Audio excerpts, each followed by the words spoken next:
ជាជំនះបានទៅលើកីឡាករបងកូឃីវមូអាប់ឌូរ៉ាម៉ាន់អង់គ្លេសឈ្នះកីឡាករជំរាបសួរពុកម៉ែបងប្អូនដែលស្នេហាវិស័យបណ្ដាលគុណខ្មែរកាលពីវីដេអូមុនខ្ញុំបានលើកឡើងថានៅចុងខែនេះ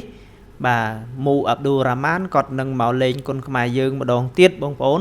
ដែលមកលើកនេះគឺគាត់មកដដើមខ្សែក្រវ៉ាត់ពីអេអាំរិនភូថងតែម្ដង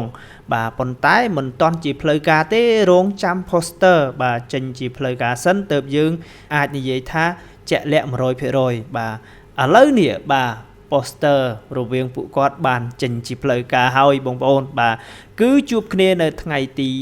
28ខែ11ឆ្នាំ2025នៅឯកោះស្ដាច់ស្រុកគ្រីសាកូខេត្តកោះកុងបងប្អូនបាទហើយការប្រកួតលើកនេះគឺប្រកួតដណ្ដើមខ្សែក្រវ៉ាត់ IPCC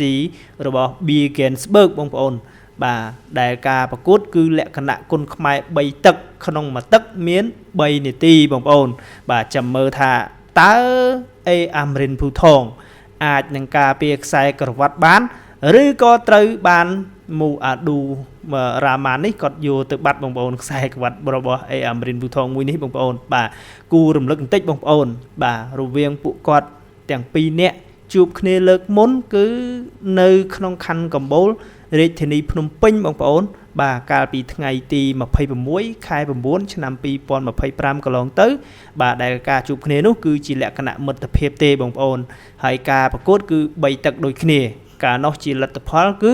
មូអាប់ឌូរ៉ាម៉ាន់ក៏ទទួលបានជ័យជំនះដោយពិន្ទុបាទបងប្អូននៅថ្ងៃទី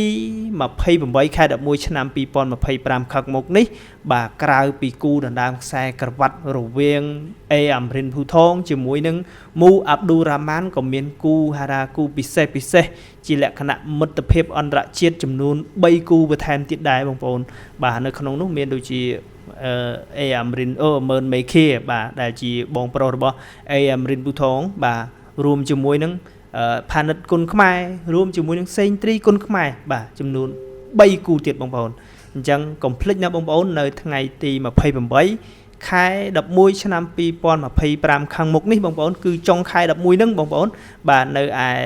ខេត្តកោះកុងបងប្អូនស្រុកគ្រីសាកូបាទខាងកោះស្ដាច់បងប្អូនបាទចូលរួមទស្សនាទាំងអស់គ្នាបងប្អូនបាទសូមអរគុណ